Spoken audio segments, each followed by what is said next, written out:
Well,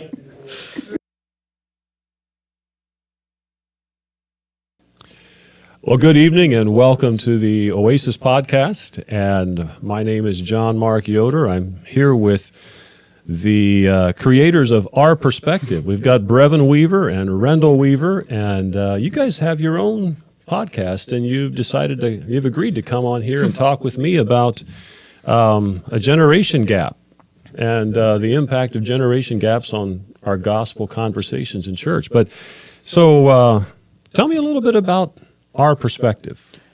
Well, it's basically me and Brevin, and then we also have a guy that does just some behind-the-scenes stuff, Chad. He's our third guy. But basically, it's just conversations from a bunch of young men that, sometimes we have topics. Sometimes it's kind of just we show up and we're not really sure what we're going to talk about. But either way, it's a great time. We love doing it, and yeah, I don't know. Brevin, what do you have to say about it? I guess the main thing is just, I don't know, I think a lot of, I don't know how to say this, not older people, wiser people, have interest in hearing how we look at topics, and so we're very just Hence real and, Our share perspective, our perspective. yeah. Yep. And so you both are firmly settled into which generation? As we talk about generation gap, you are Gen Z-ers? We are both Gen Z. Mm-hmm. Okay. Yep. Yes. Yeah, wow. Well, I think that in this whole idea of podcasting, a lot of people want to be influencers these days. And what was your motivation for actually getting in and doing this? It just, I don't see you guys like just having this idea to be a big influencer, but yet anytime you share a perspective, you have the potential of influencing. What was the motivation for getting involved in that? I think kind of what I shared before, I think there's just not a whole lot of, especially like in this community, a whole lot of voices of younger people and kind of how they think. And from what we've heard, the feedback that I've at least heard, people really enjoy just seeing, hey, like, wow, I don't know, like I wasn't expecting you to say that, or, they're just kind of intrigued, I guess, at how we look at things. Mm-hmm. No, I'd agree for sure. It's a lot of fun. We really enjoy it, and yeah, it is kind of cool. I've heard of a lot of different people just from the area. A lot of people talk about having a podcast, and they're like, "Well, we should do a podcast," and then it kind of fizzles out. After a few episodes, or they don't even get started. And so Brevin and I are very much the type of people that if there's an idea and we want to do it, we're going to make sure it happens. So. We were definitely just like, we want to make sure that if we do it right. And it's great. I really enjoy it. Oh, awesome. Well, I know I come by here every so often and I see that you've either been here or are here doing a broadcast, and I think it's great. I've been able to listen to a number of your podcasts, and yeah, I think it's the range of topics. I mean, you guys are pretty brave. I mean, you tackled modesty a while back and some of those things, and that's really a dangerous topic to talk about these days, because you get into the whole, wait a minute, are you body shaming? Are you doing And so it's really tough. But I was really proud of you for tackling it and giving it a shot there. But I think in the church, it was a number of years ago, and I worked in prison ministry for quite a number of years, and I began to see that as I went into prisons, the younger generation of inmates, 18 to 25, just seemed to have no real foundation in theology. In the old days, and I got started, I say the old days, that's not even the old days, but I got started in the mid-90s where I was actively going into prison and doing ministry. And back then, you could still go in with a fairly standard gospel concert, gospel presentation, and it would touch hearts. And the altar would fill up, and people seemed to have a common, even if I couldn't speak inmate, they understood the language of the church, many of them having gone with grandparents or parents at some point and had heard the gospel message. There was a foundation. Today, though, I think the generation gap seems to be even more profound sometimes between even the way we speak about things. Language has changed so quickly. And I think it's important for men like myself and other ministers to have at least some clue as to how what we're saying comes across to the generations to come. And part of that, I want to just read a couple of Psalms to sort of set the table for us. And in Psalm 71, we read a few interesting verses, 15 through 18, and it basically says this: "My mouth shall tell of your righteousness and your salvation all the day, for I do not know their limits.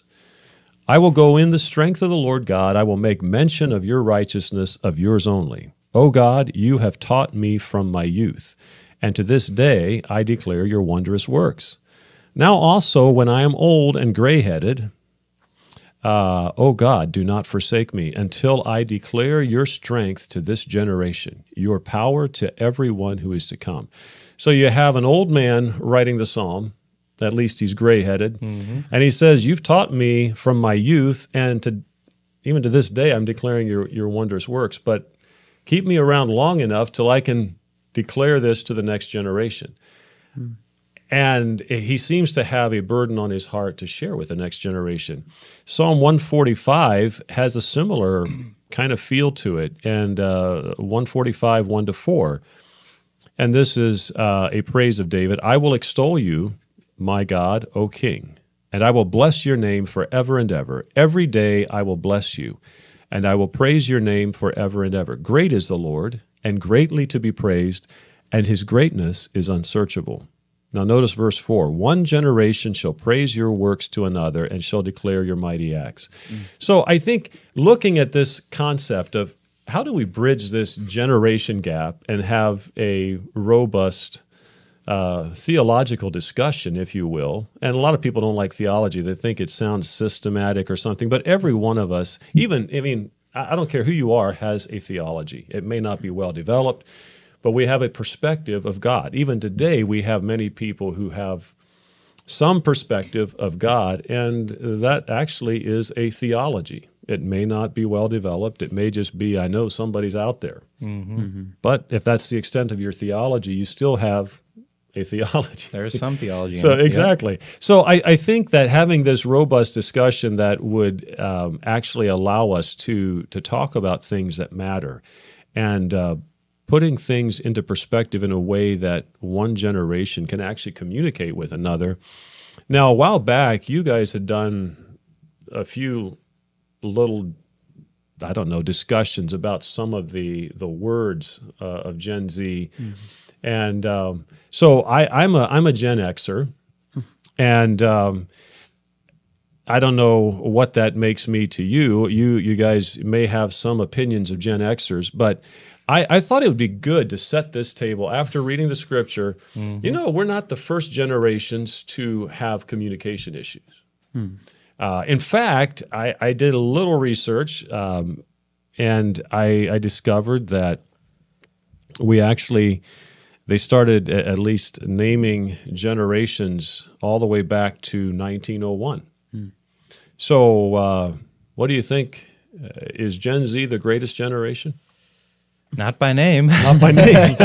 No, in fact, I was surprised at that. The greatest generation, the GI generation, was born in 1901 through 1927. So those born in that time frame were called the greatest generation. They probably named that themselves, though. Well, you know what? I don't know. Hey, this is what characterized them, though. They lived through the Great Depression and then went off to fight in World War II. So maybe that's why they called them. Yeah. Or maybe it was the fact that they popularized jazz and swing. I don't know about that. But anyway, that was their generation. And they, I think about those who fought in World War II.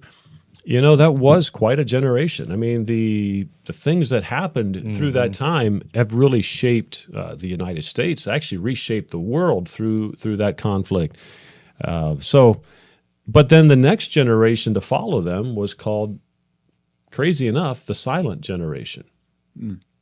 And basically, it was a generation that didn't want to stir up anything. And through the years of the communist kind of the witch hunt, the McCarthyism during that period, they were born 1928 to 1945, and the silent generation led up to quite paradoxically, the boomer generation.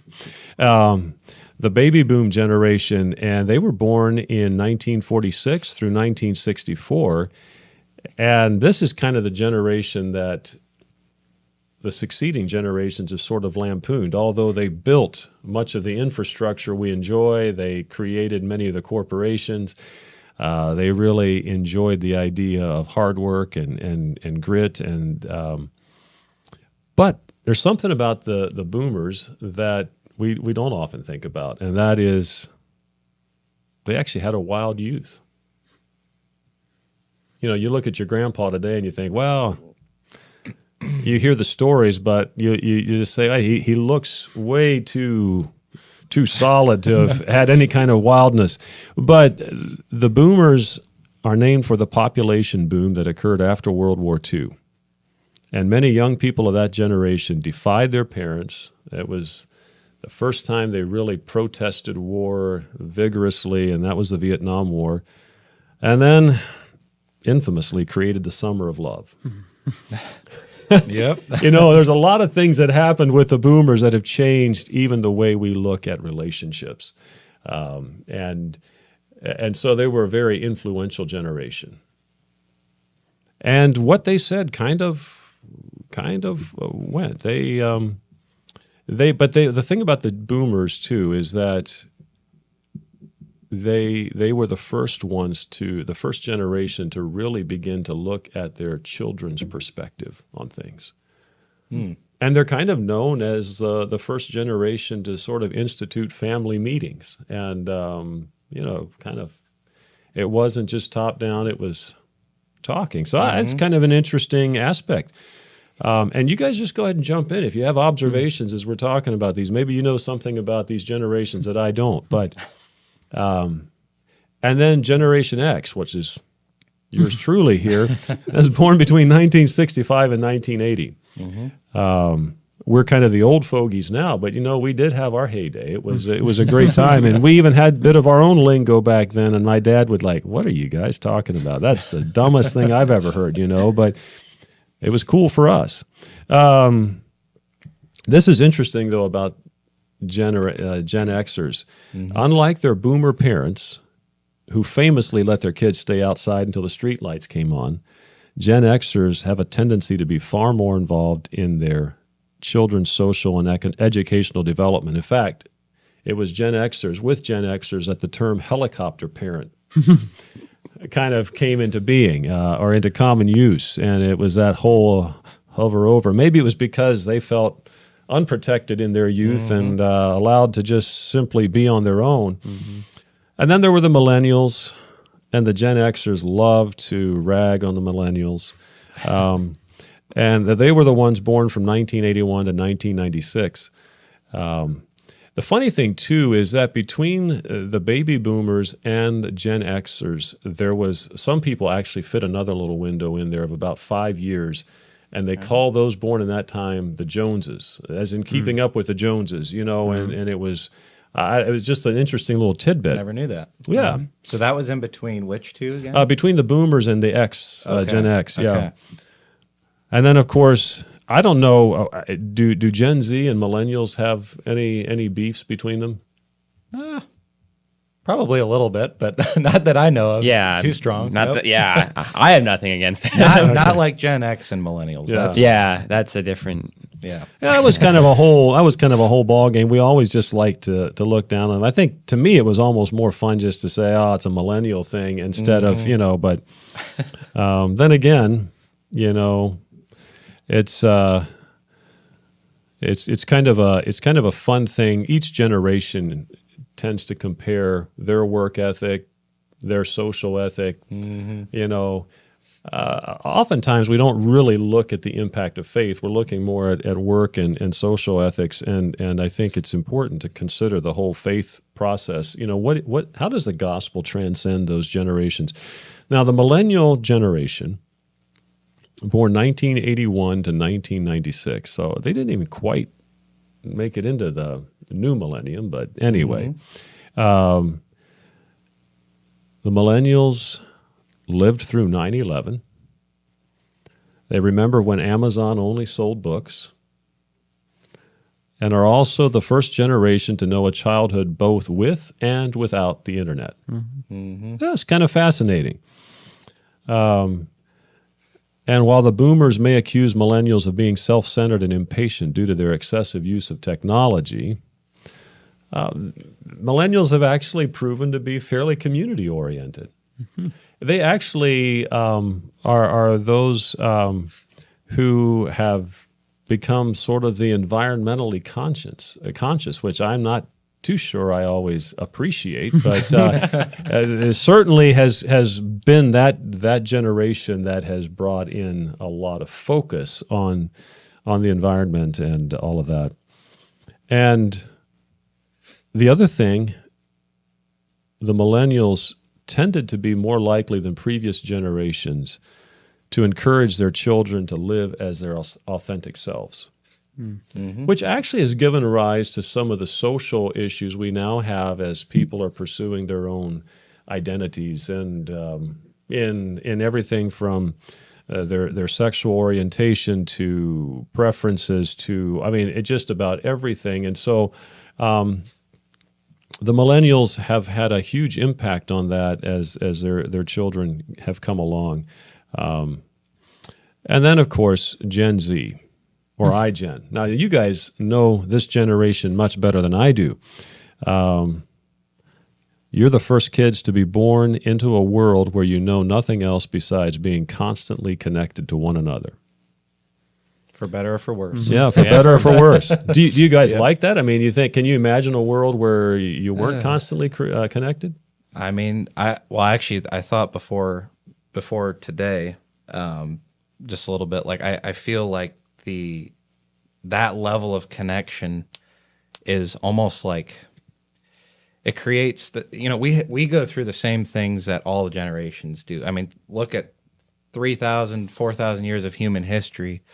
We all go through, we all have the sin nature. It's just different challenges every generation. And so one thing that I had to think of was now with all the social media, all the connections that we have, and, the moment you want to let someone know that you're doing something, 100 people can see it in 1 second.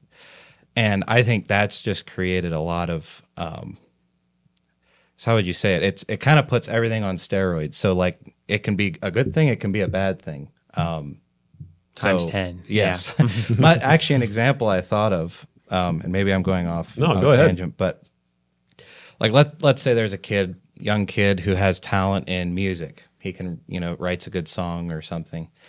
And okay, so 50 years ago, he might like sing at his local church, and they'll all know about it, and they'll be like, oh, this kid's great, this kid's awesome. And, maybe a couple local churches will know, maybe a couple cousins and friends. And he might have a reach of around 500 people that know him, roughly. Well, if you look at that today, he can put that out on the internet, and if it would go viral, 10 minutes later, he could have 50,000 people see that exact same thing.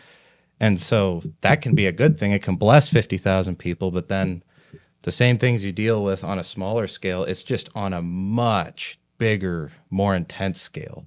So, he might start feeling some pride and starts exalting his talent until he starts getting a little hate coming back, and then it's down the tubes. Yep.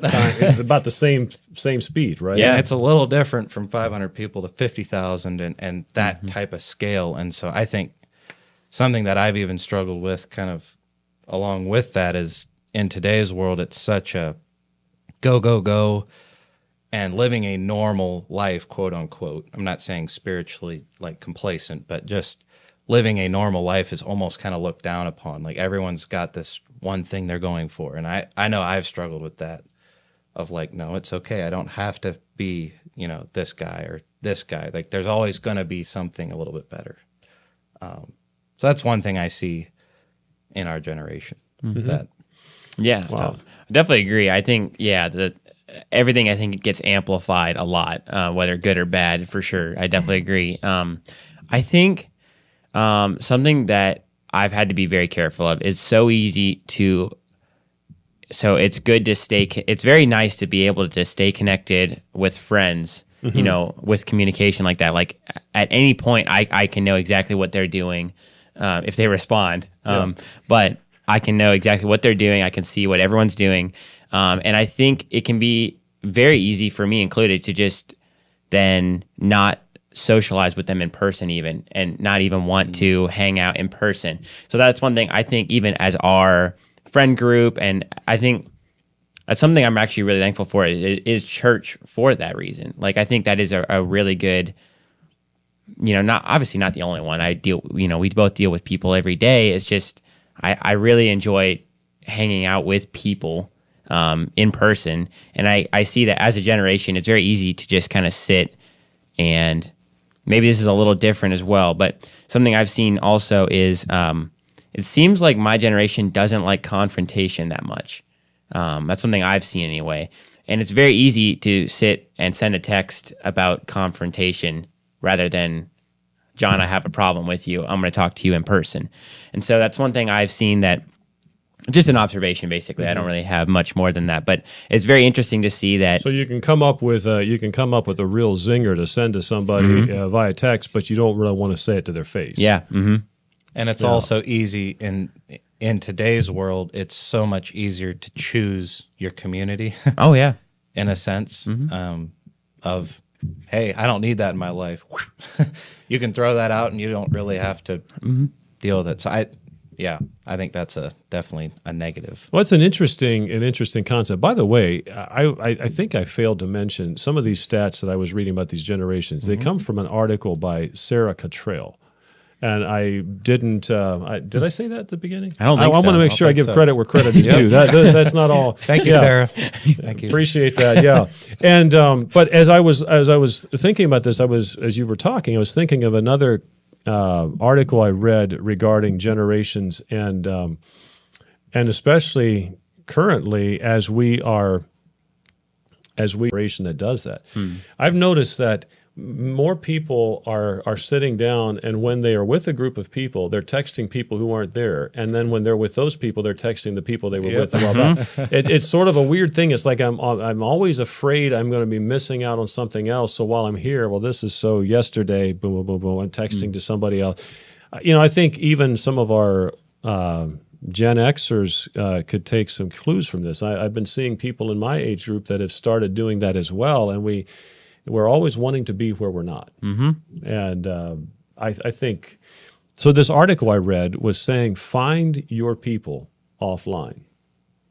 And I thought that's pretty cool. And he went on to talk about the fact that as we interact with people online, like you said, we can kick off what we don't want to hear, and we go to our echo chamber, or those who reinforce our ideas and pat us on the back. But then he had an interesting comment. He said, you know, when you're going through a really rough time, an arm around your shoulder from a person that you don't necessarily always agree with means a lot more than a like on your post about depression. You know, it goes a lot further. And so that's one of those things that I hope that in this this world where we can have so much technology to use for great purposes, we don't miss that personal connection. Now, as you were talking about the fact of being connected and this constant texting, and we're talking about it in the context of sharing the gospel and having a gospel conversation. Gen Z, would they rather receive a group message from the pastor or a short video clip than to sit in church on a Sunday morning and hear a sermon? Not talking about, I think, like our local, I think as a whole, I think it would be, I think in general, I feel like attention spans are getting shorter and shorter with more social media, because I don't know. I just like, even like you on Instagram, and there's always another reel. There's always another post. There's always something else that you can go to, and it's at the swipe of a button, and you can get that immediate thing, that whether it's like a dopamine hit or whatever you want to call it. And then I think, to be honest, I just feel like probably a lot of, at least I would perceive that a lot of people like our age just don't want to sit in church for a long period of time. I think it's very easy for them to get bored. And so, I think a group text from a pastor or a little video while sitting at home on a couch is probably a lot easier to do than, getting out of bed and going to church. But so as you think about that, and this is really interesting for me because as a pastor, my whole heart is to share the gospel. And part of me would be to say, well, look, this has always worked. This is the way the gospel is presented. Mm-hmm. I mean, God did choose the foolishness of preaching at any rate. So, but is preaching always in the form we have it? And I think that's something that is good for us to look at.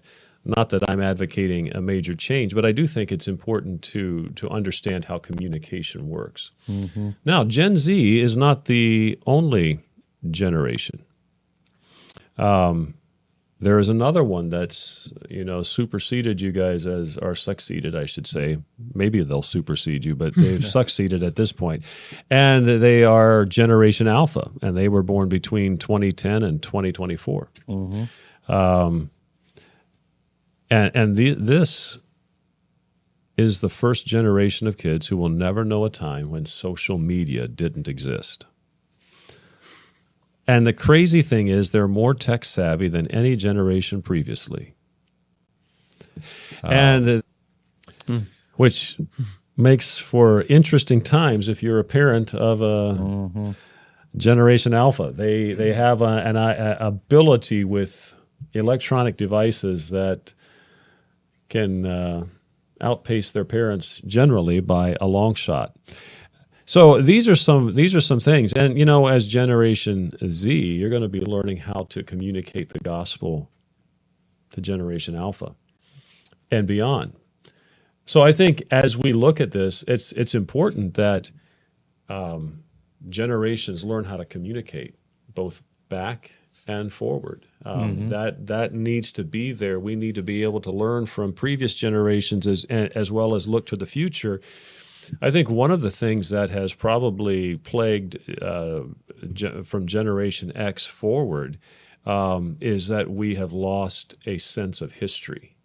And so we tend to look at the world as we know it as the best possible time, the most enlightened. And so we actually find people today who find it easy to pass judgment on previous generations and sort of look at them as the country bumpkins or dolts who just didn't know enough and not realize that we're actually standing on the shoulders of their discoveries. And our instant communication, instant news kind of comes from that. But anyway, enough about the generations. Let's talk about communication. I have a couple questions for you. So how real is the communication gap between Gen X and Gen Z? And give me a bit of lingo, something that an old dinosaur like me might not understand. You know more than me, so go for it.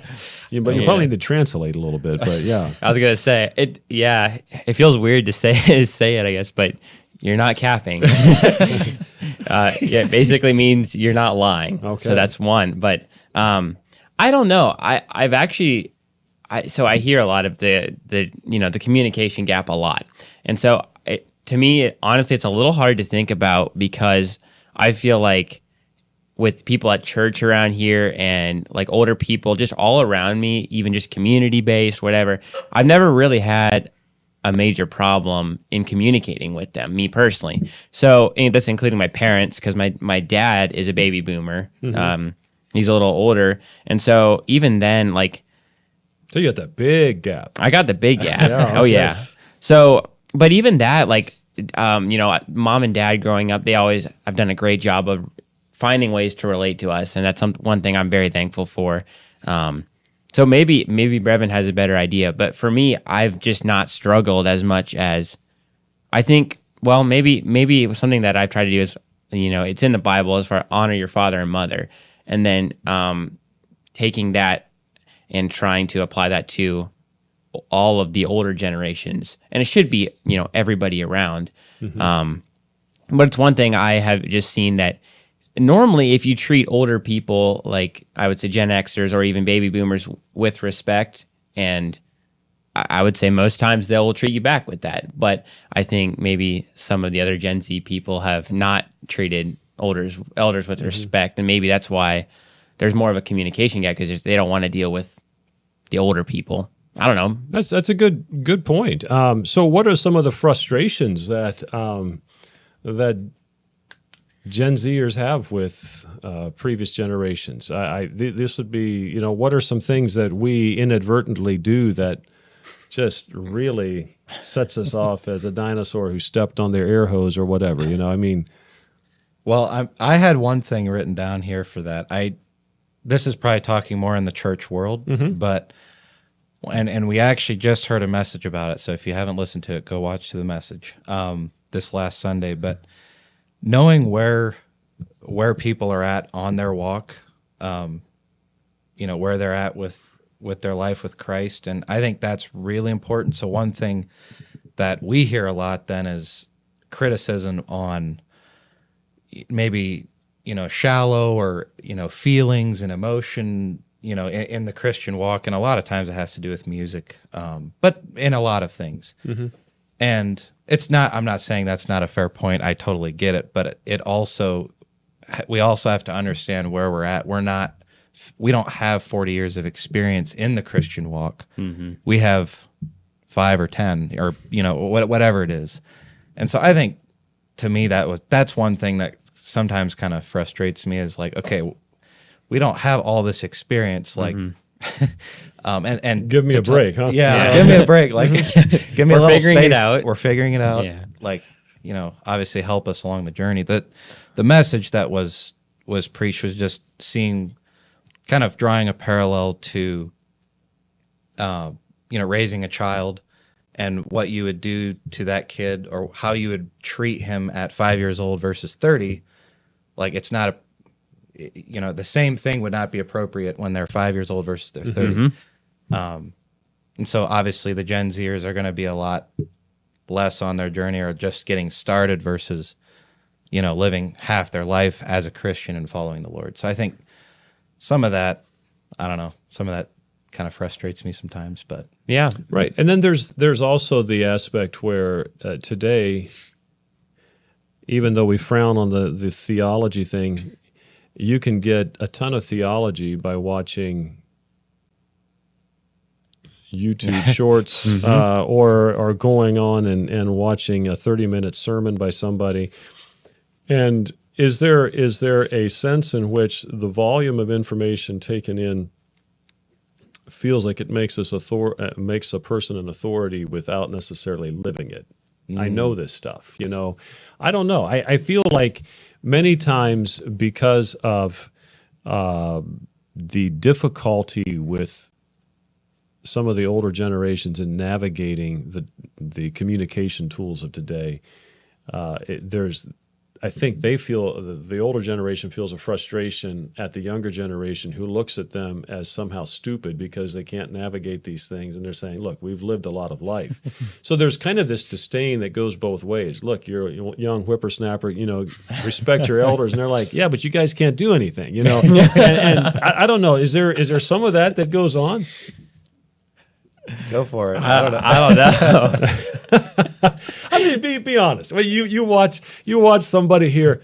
It's funny. I mean, you kind of find that. Humor, it's right? very humorous. Oh yeah, for sure. It's funny. I don't know. I mean, yeah, I think more than anything, I think it's funny just to watch. Yeah, maybe Gen Xers or whatever interact with even just phones in general. I love it. It's just fun to watch. But no, I mean, I don't know. I don't think that, like, it's almost like the opposite. Like we said, like we're just getting started as far as like you, I guess, have been used to not having technology, probably, like growing up and all that. And then when, I don't know, maybe it's easier for us Gen Z. I think it is easier to adapt as we're growing up as well, and seeing other stuff change with us, and we just like, okay, we just go right along with it. Whereas if we live 40 years of life, and then maybe this will happen to us as well, but 40 years down the road, and then we're like, well, we're used to just having social media and Instagram, and then this, I don't know what it could be, but new thing comes and we're like, well, we have no idea how to operate it. So then you got to try and figure it out. And then, and by that time, your children are going to be running around. Yeah, and they're like, looking we know like, exactly just how- exactly. And you're going to Yeah. be like, maybe that's what they felt like back then. yeah, exactly. So, I from your perspective, what is the attitude of Gen Z in general toward the Bible and the things of God? Is it skeptical? Is it, maybe I should check that out? Or is it like, yeah, that's for somebody else? I don't know. What's the perspective? Not necessarily church world, but as you interact, because we've got the Great Commission that is at our back, if you will, or in front of us, really should be leading the way in making disciples. How do we share the gospel and the things of God? What foundation is there? To me, I think, this is just my perspective on it, but I would say that just like any generation, and they probably all do it a little bit differently, but I think Gen Z, just as all the other generations, are looking for something real. Yeah. And I think that even will kind of coincide a little bit with how we also look at the church. Is when we look at church, we want to like boil it down. Okay, what is church actually? Like what, like the whole systemized. Okay, like where in the Bible does it say we need a 45-minute sermon, an hour sermon? It's extra spiritual if it's an hour and a half. 6 songs. Sings Yep. this many songs. Like, and I think all of that comes from, we just want, I would say we, but the Gen Zers want something real, tangible. And I think with social media, a lot of other, things, and I guess you could call them temptations of other, like new age stuff and whatever. There is very real aspects to that. It is very real. It's very prevalent. And I think that's why a lot of Gen Zers are getting caught up in some of that, because it is real. It is, something that you can partake in, whereas the Christian walk is a lot more about faith. So I don't know. I think that longing for something real that's how I would look at. That's literally what I was going to say. Yeah. Just looking, like I think they're looking for something. And I think it kind of goes back to what we talked about at the start about having everything's amplified. So when we talk about social media, it's definitely easier to reach people on social media than it ever has been. But at the same time, it's easier for temptations and all these other things to also have a greater reach as well. And so I don't know. It's very interesting how it all. Yeah, it's just I think. I would just view it. I think you said it well. Just as far as just looking for something that's dependable, maybe. Maybe that's a good word for it. So, saying that, what would an authentic church look like for Gen Zers? Good question. I see some of these churches where they are trying to just over cater to the younger generation. I don't think that's the answer either. But I think more than ever, I think the Gen Zers are fed information more than any other generation. So Up to date. fed without a filter, right? For the most part, Yeah. yep. And I think we can, I don't know, for the most part, I say Gen Z can probably see through a lot of stuff. You would probably laugh at that a little bit. But as far as seeing doing things the way we've always done it, like that would probably, for the most part, drive Gen Z a little nuts. Yeah. It would me a little bit. Like, why are we doing it this way?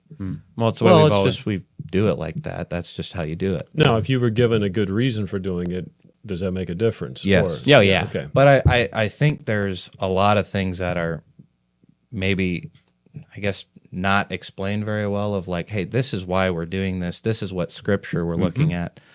So maybe we make a few, maybe as leaders, we make a few too many assumptions that we are assuming that they have the underpinnings of what we're talking about. We come in halfway in the conversation, and they're saying, "Wait a minute, what did we miss?" Is that kind of Yeah. Yeah, Would that's that be fair? Yeah. I mean, that's something I actually had written down for a little bit later, but the whole thing of ministering, as a pastor, ministering to younger people is, instead of being, I mean, this is kind of cliche, but instead of being like, hey, don't do this, don't do that, because it's bad for you, or this is bad.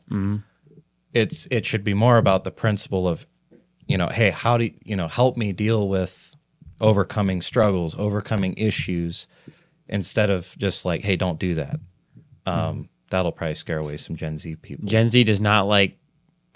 Well, I would say maybe it's not constructive criticism, but I would say maybe it's a little bit of confrontation too, because if you tell, you get a little. I think Generation Z would get a little offended. You're like, oh, well, I'm wrong. Well, you don't tell me what to do, and I could see that a little bit of being like our generation as a whole, just being like, well, especially if they didn't know any better, I think it'd be very easy for them to get offended a little bit and like, well, and then they just kind of shy away. Whereas I think you're right as far as like helping me be more of a guide and say, hey, listen, and explaining.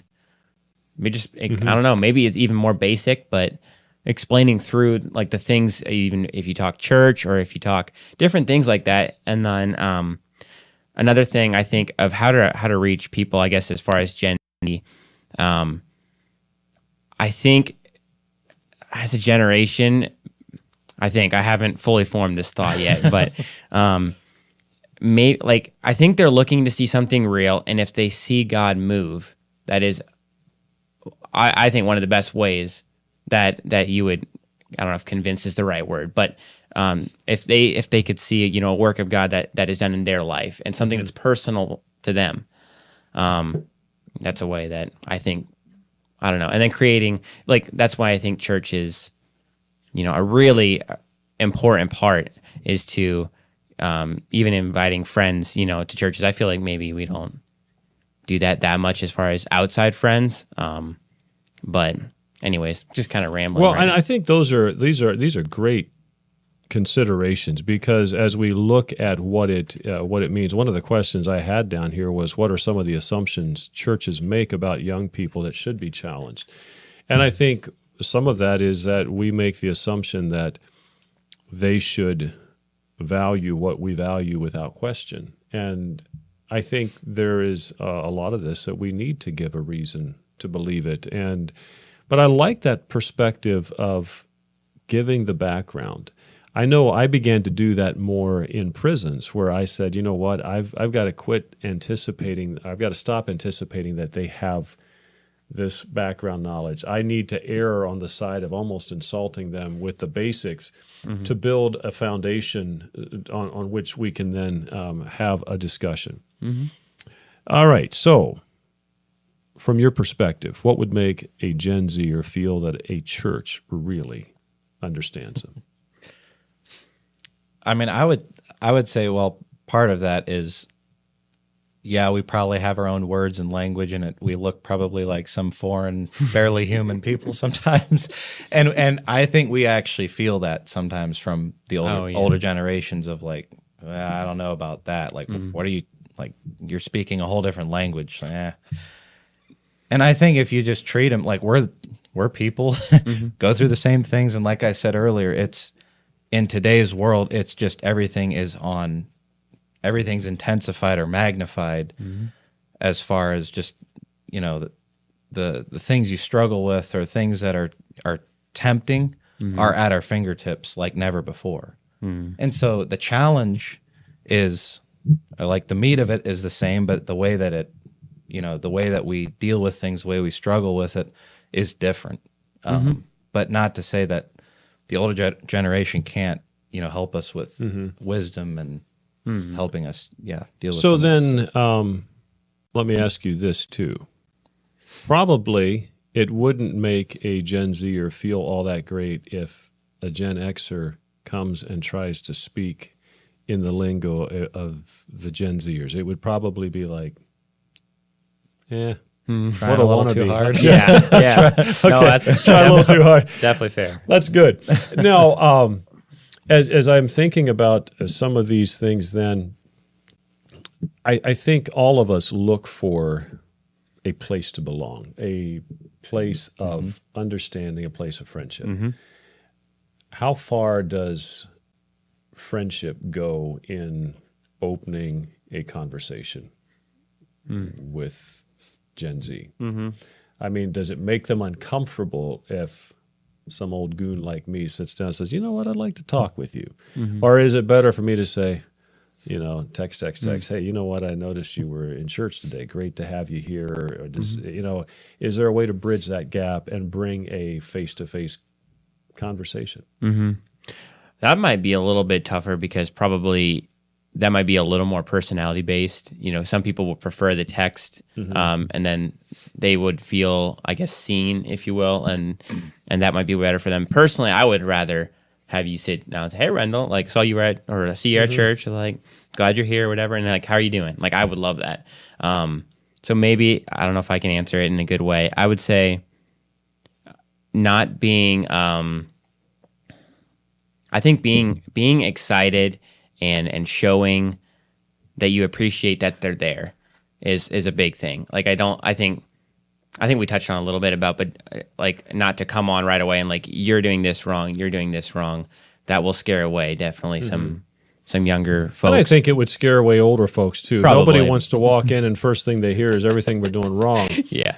Well, we could continue this discussion quite a while, and I really appreciate the two of you coming on and sharing your perspective in this discussion. I would like to continue that discussion outside of even this, and just saying, what are some ways that as a church we can, develop that conversation where across generations we have a good, robust theology that impacts, and one generation rising up and telling the next generation the wonderful things of God.